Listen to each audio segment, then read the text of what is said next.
This is Creating Your Encore Career and Becoming a Silver Entrepreneur with your host, Lynn Freest.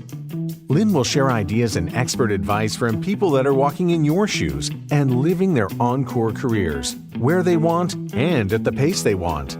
You'll start a company of one with confidence and knowledge to live a fulfilled life of freedom and ease. Lynn is a coach and leadership consultant whose mission is to show senior leaders and experts how to start something refreshing and new after a full career in the corporate environment. Welcome to this episode of the podcast, Creating Your Encore Career and Becoming a Silver Entrepreneur. This is episode 121, and it's titled, Get the Help You Need to Focus on Only What You Can Do. It's a conversation with Tasha Wilmore. Making the leap from being a corporate leader and expert into becoming a solopreneur can be daunting, but the rewards are great. You can work when you want, where you want, and do the work you love. I can be that guide and thinking partner for you.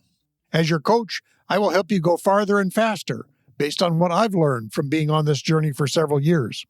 If you're having even thoughts about starting an Encore career, please contact me and take the self-assessment quiz. The quiz will help you get some quick clarity around what's possible for you in the future. After you listen to the podcast, I encourage you to visit my website at lynnfreest.com and download the PDF, as it will serve as a guide to help you take the next steps in your pursuit of starting an Encore career. Today, we're going to be talking with Tasha Wilmore. She's the owner of Help on Deck, a firm that supplies support work for entrepreneurs. Tasha has a remarkable story in creating her business. She's a military spouse, and she helps other military spouses have a remote work career. Because those serving in the military often relocate, being able to do remote work is a great help for spouses. So we'll be talking both about Tasha's own journey in creating her business and also how her company helps entrepreneurs get the help they need. A few of her services include help with logistics, travel management, client liaison, email management, CRM management, scheduling or calendar work, and social media. Now, as an Encore career, these are some things that can take up a lot of your time that aren't necessarily going to earn you any money. So these are exactly the kinds of things you might consider outsourcing to a firm like Tasha's. On to the interview. Welcome, Tasha. It's great to have you on the podcast. And as always, I'd like to start off and let you introduce yourself, talk about some of your journey and maybe the things you're up to now, which I know are very interesting to my audience. Awesome. Thank you. Thank you, Lynn, for having me. I am Tasha Wilmore, the owner of Help on Deck. And just a little bit about us, we provide administrative support to small business owners, solopreneurs, and leadership teams. Everything that range from business development, email management, CRM management, social media, a wide variety of things. I like to say anything for the most part to fall under the administrative umbrella for the most part. I'm so thrilled to be here with you today. Thank you again. Oh, you're welcome. It's great to have you. And I think about you started a business. You're an entrepreneur yourself. So what are some of the things that you noticed as you went through that business of starting a business? Yeah, it was definitely a little bit of a challenge, I must say. I had a couple of folks who I use as mentors, ask a lot of questions, which is something I definitely suggest to other people who are thinking about embarking the entrepreneur journey. I would say some of the challenging points that I ran into were more so knowing who to register my business with, knowing what entities need to know about my business, what fees I need to pay to get the business registered. There was a lot of that, and I know that kind of varies from state to state, but I would definitely suggest anyone who is starting their business, their brand, to definitely do the research to find out what is required for them, not only for the state, but also locally. A lot of states do require, everything is broken down by the county. Some states it's just overall, just a state registered with the county at the registry of deeds kind of deal. So that was definitely one of my challenging points when starting my business. I'd also say just more so getting my head wrapped around a price, how much I charge for my services, how I structure my pricing list. That was a bit challenging for me as well, because you're stepping into this. Most times you're coming out of the workforce. Mm-hmm. And I really truly believe that we're all trained to be employees, not necessarily to own our own business. So it does take a different mindset, and you do have to kind of flip that switch to think about, hey, I'm working for myself. This is money I'm making for myself. And I did find, with that really did cause a lot of challenges and gray areas for me when I was thinking about how to set my pricing for different services that we offer within the business. Sure. No, I can appreciate that. In fact, the podcast that just went live today, I spoke to a guy who talks about value pricing and that whole idea that it's not so much about your internal price, it's about what's the value and the price for the customer. I'm sure you've got people that would pay you more than you're charging them because they love your work so much and you save them so much time. Absolutely. Yes. When we were thinking about pricing, I think it's important to think about everything. Like you just mentioned, you tapped into the value to the customer. What are you doing to help them save money? Mm-hmm. And do you have an estimate of amount of money that you could help save them? And you can use that as a factor when you're creating your list, your pricing list or your service list. And that was one of the big things for us here at Help on Deck, because we are a virtual company. We allow companies to save on overhead. Mm-hmm. So they don't have to go out and have a brick and mortar devices or equipment. They are saving on the electricity from not having a brick and mortar. It really helps to save them a lot of money overall by hiring a virtual company. And then us here at Help on Deck, we come with a lot of our own tools, a lot of our own virtual type of communications, whether it's Slack, whether it's obviously email, but as well as document sharing, whether it's Drive, Dropbox, what have you. Just knowing how to do those things, knowing what the options are out there for our clients to be able to share their information with us ultimately helps them to save money on overhead. And that's one of the biggest things that we really strive for. Sure. You mentioned the tools, and it occurs to me, I'm sure you've had to learn tools and probably new tools as your customers came on board, but not so much the tools themselves, but what was the process you found to help you learn the new tools, and then probably share how the customer can interact with you on those tools? I think it was kind of a two-part thing. One, just learning a lot of different platforms from my time in the work, just transitioning from different positions and different companies really opened my eyes and allowed me to learn a lot of different platforms. And the beauty of this was I was able to really take a lot of that knowledge over into Help on Deck and really be able to, one, know that those tools exist, two, introduce those to entrepreneurs or any of our clients and even prospects. I always love to share information, especially small businesses. That's my heart. Share that information so they were also aware, hey, I can use this tool for this or use that platform for that. And then on the flip side of that, we actually learned quite a bit more tools from some of our clients that I had never seen. And just doing that research and making sure you're staying in the know about the current tools, the current platforms, their purpose, the cost, and what they can do has really been able to put us in a really good position to be able to know what's out there and what we can offer to our clients. Yeah, and that'll be especially valuable to my audience, which are people like me, people who have been in the workforce in a company a long time and now want to start a company of their own, but we've only used the corporate tools, and people like yourselves could really help us, and your organization could help us get a jump start on using these new tools that allow us to be a company of one. Absolutely. I know you're a virtual company. Any interesting things you've noticed about forming a virtual company, and what's been some success factors for you in doing that? When we first started out, it was pre-COVID. February 1st would be 7 years for us. So it was pre-COVID and everyone wasn't really ready for virtual. And so we did encounter some very interesting responses when we started to really prospect out there. A lot of people felt it was kind of equivalent to Siri for some reason. So that was very interesting, having those type of conversations and explaining, no, we're not Siri. We are live people and we offer these services and we do these things.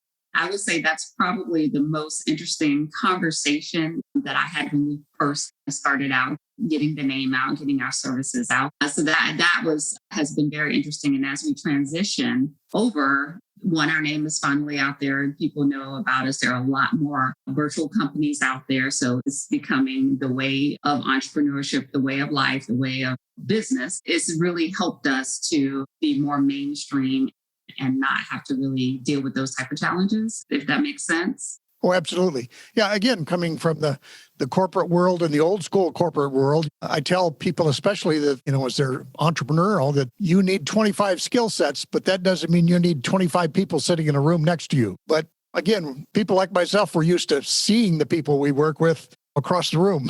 So I'm sure you have to do at least a little help. Even after COVID, probably still some people are wondering, can this really work for me? So thinking of that, how do you help new clients figure out what they need from you? Because again, people like myself, as I come out, I'm not even sure what skills and stuff I need. I know you offer a wide variety of them. Do you help them figure out what it is they need? Yes, absolutely. And truth be told, a lot of the needs come from that initial conversation that I have with a prospect or someone who's interested in our services. Most times, most people will know they need our help, but they're not sure exactly where they can use us or how they can use us. What I like to do is just leave that conversation very open. Take me through your day. Take me through those type of tasks or duties that you like to do, that you don't like to do. How much time do you spend on doing these things? Do these particular things cause you stress? And a lot of things will come out in conversation. And so what I do is I like to make a good list, a solid list, and just repeat what I picked up from that conversation. And 9 times out of 10, I pretty much hit the nail on the head. And they're like, yeah, okay, I could use you for, I need social media, I need this, I need that. So just listening and having that open for conversation, candid conversation really reveals a lot of things, even if you need the services, but you don't know exactly where you could really use help. Sure. As I think about them, I know one of the things you do is you help with email management. Well, I think of, why do I need somebody to help me with email management? But then if I think a little deeper, I go, oh yeah, I devote a whole lot of my day. I'm not making any money answering 300 emails or whatever. Absolutely. So I can imagine that, but you probably have to help people explore those ideas because some of these just aren't intuitive to us. Absolutely. And you're absolutely right. And that's actually been a conversation that I've had in the past. That has been a real conversation and just taking it a little further and really explaining why. You do need someone to assist you with your email management. You have to know what your time is worth. Like you just mentioned, you don't make money answering 300 emails. Even if you're making some money, are you making as much as you should be? Could you be using that time to focus on income generating things? More than likely you can. So that means you hire someone, you delegate that over to someone else to handle that, whose time is less valuable than yours within your business structure. So just pushing people a little bit further when we have those conversations has also helped with that if it doesn't click right away, or if they're still looking a little perplexed. I like to just push it a little bit further and say, hey, well, how much time do you spend? Usually they'll say, I might spend an hour going through emails, an hour in the morning. Then I find that emails come in, I'm on it again. Then I get stuck. Then I lose track of what I'm doing. Those type of things. You might need some help with that. This is why. And then I go through those lists of things with them and the light bulb comes on and they understand, they can grasp it at that point. I always remember in my past life, I worked with manufacturing companies. And I remember one of them said, yeah, I spend 2 hours every day working through the time cards. I go, you might think of something different than I'm sure your time cards isn't making you any money. Absolutely not. But then I think there's also things where I'll say I could learn how to do this, whether it be any number of these things. I could learn to do a CRM system. Yeah, but it would take me a fair amount of time and I'd probably still only be mediocre at it. And I'm guessing you have people who are just whizzes at things like that. So some of it's, I'll only ever be okay at it, and I can hire somebody that's really good at it. Absolutely. And when you think about it, yes, you may be able to learn the CRM, and 9 times out of 10, you can. But is it something that you like to do? Does it frustrate you? After working on a CRM, are you just totally frustrated where you're just like, I'm done for the day? So you have to think about the emotional attachment to these things as well. And as an entrepreneur, obviously you want to be in a good space. And if there's something that you do have on your plate, things that need to be done within your business and is taking you out of that space, that positive energy, that good space, it might be time to delegate those things over to someone else who enjoys handling those type of things. And that could save you a lot of time and maybe more productive at it as well. Again, it occurred to me, in a virtual world, a virtual company, what's the rhythm of contact with the customers? What seems to work best for people? Because I can think of, if I don't want to micromanage anybody, but I don't want to leave them out there without any connection to me on a project. So what have you found to be a pretty good way to handle some of those things? I will say Zoom is my best friend. So the communication is usually on Zoom. And what we like to do here at Help One Deck is we typically, can't speak today for some reason, will do check-ins with our clients. So that really depends on their schedule, their availability, how busy they are. And typically we like to do that if we can every 2 weeks, every couple of weeks, if not once a month, depending on what all is going on with that client. If we can get that scheduled once a week, great. If not, that's fine too. And we really like to use that time to not just do a check-in, but also to make sure that everything is running smoothly, that we're hitting all of the points that they would like to have covered. And if there's, any updates that may have came about or a change in direction that they would like us to go, we like to use that time for that as well. And I found that to be, actually all of our clients love that.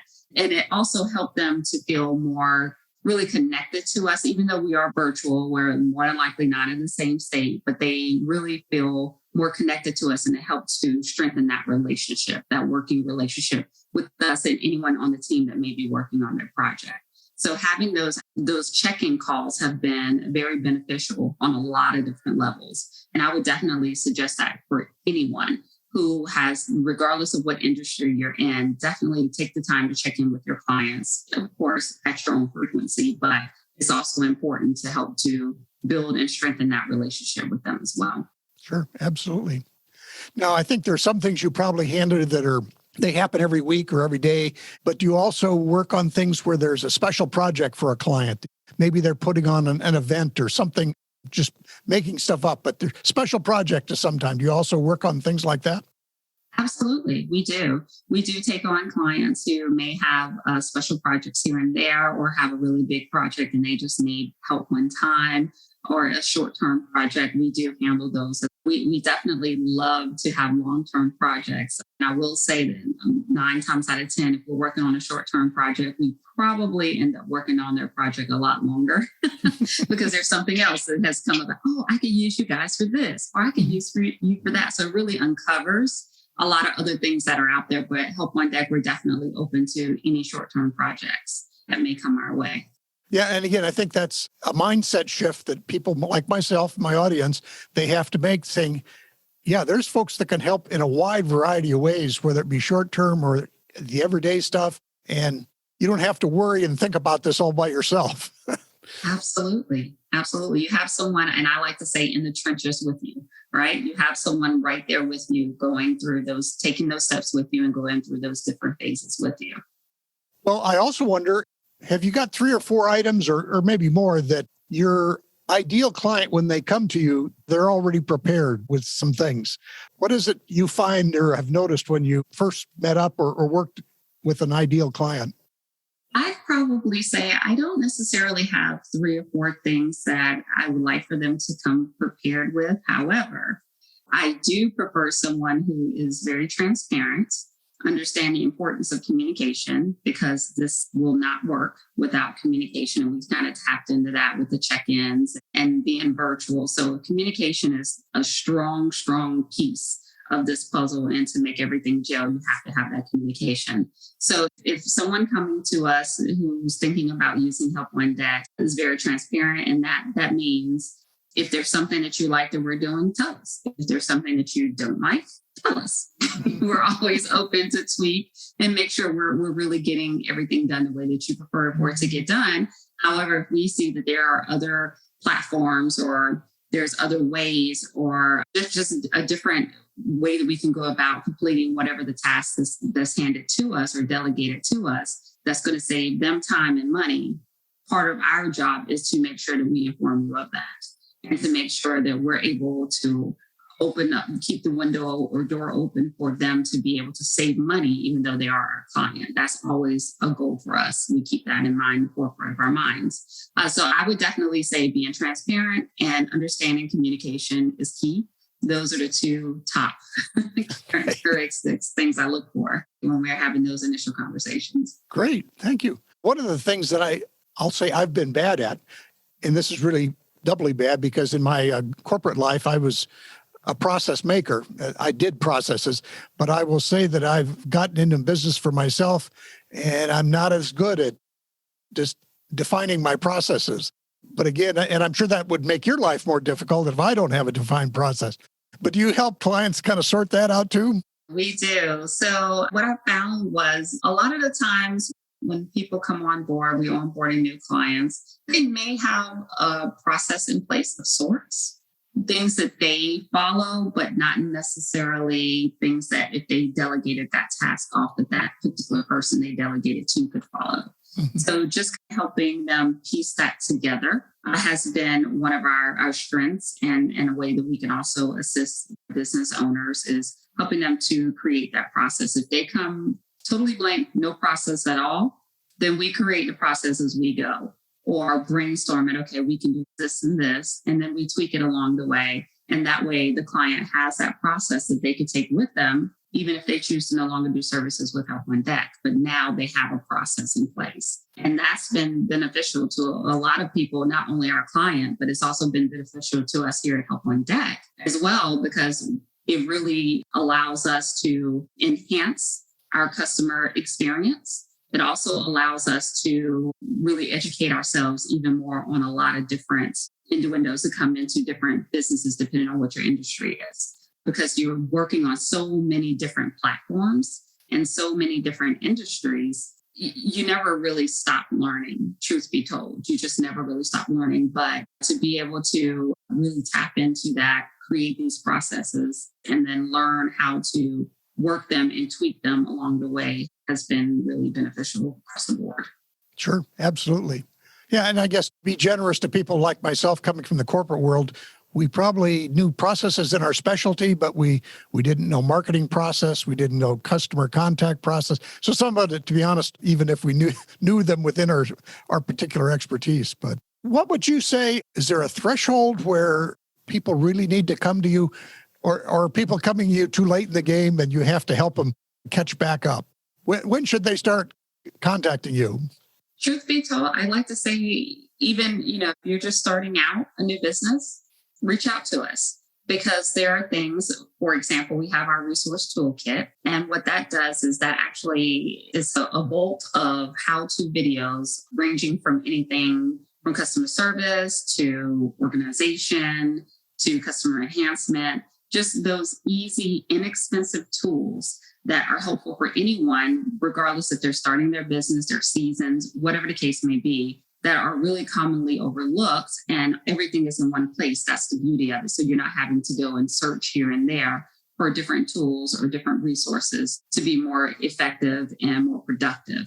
So I would definitely say at any stage, if you're someone who started your business and you've had your business going for years, but now you're overworked, you do not have work-life balance, come to us, call us. That's one of the things that we definitely tap into. You have to have that work-life balance. And not only do we stress that to our clients, but we practice that on the team as well. All of us need to have time off so you refresh yourself, refresh your mind, refocus, and you come back 100% with any projects that you're working on. And everyone needs that, regardless if you're the admin or the business owner or the accountant, whatever the case may be. That work-life balance piece is important. So I would definitely say, again, if it's someone who's noticing a lot of their work life is bleeding into their personal life, yeah, you need some help. You need some help. So at any level, there's no threshold. At any level, I would say, definitely, we can assist you in any level. Thank you, Tasha. Now, We'll be including your contact information, your website, any other things you'd like us to include there. But anything else you'd like to share with my audience about your business and the things that you work on? Yeah, absolutely. As I mentioned, we love working with small business owners, solopreneurs, leadership teams, and anyone who's transitioning into the entrepreneur world. We would love to work with you, whether you're in the beginning stages or a seasoned company. We just actually promoted, we actually just promoted and went live with our first resource toolkit, which, like I mentioned a little bit, does tap into a lot of resources, tools, tricks, and tips on how you can use different platforms to help with a variety of things, whether it's customer enhancement, social media, organization, just a variety of things. So definitely check that out and make sure that's available. And I would also say that we do have our Helping Hands program. And the Helping Hands program is more so geared to the new people who are out there starting their business. And that will actually allow us to, and I've mentioned, be in the trenches with you, help you walk through, make sure that you're taking the step, and not only just taking a step, pausing them, but you're continuing to progress. You're continuing on your journey to get to where you would like to be. So our Helping Hands program is a great one for that. And then we have our customer care program, which really taps into boosting your customer enhancement, the experience that your clients or your customers have with you, with your organization. Also helping to lower retention, to increase loyalty. So that's another great program that we also have. So if you're someone who's looking and trying to figure out a way to make sure that your clients are staying loyal to you, or you just want to really touch bases with them and you want to really use a tool that's inexpensive and a way to think outside, we have a program for that as well. I would definitely say we're all like-minded. Me and my team, we're all very like-minded people. We're serial supporters, I like to call us. We really love helping other people get ahead and accomplish their goals in this, whether it's personal or business goals.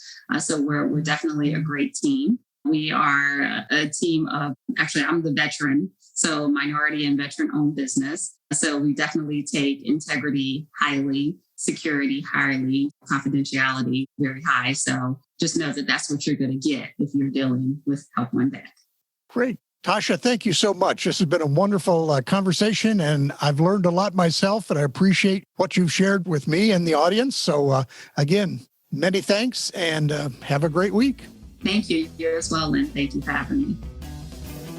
Again, many thanks to Tasha on sharing her journey and help that she provides to entrepreneurs. And again, I encourage you to look at her website and check it out. Help on Deck is the name of her firm, and I'm sure Tasha will be glad to connect with you. Remember, with an Encore Career, the rewards are great. You can work when you want, where you want, and do the work you love. And as your coach, I'll help you go farther and faster based on what I've learned from being on this journey for several years. You now have the time, attention, and money to make this leap. So let me help you. And if you're even having some thoughts about starting an Encore Career, please contact me and take the self-assessment quiz.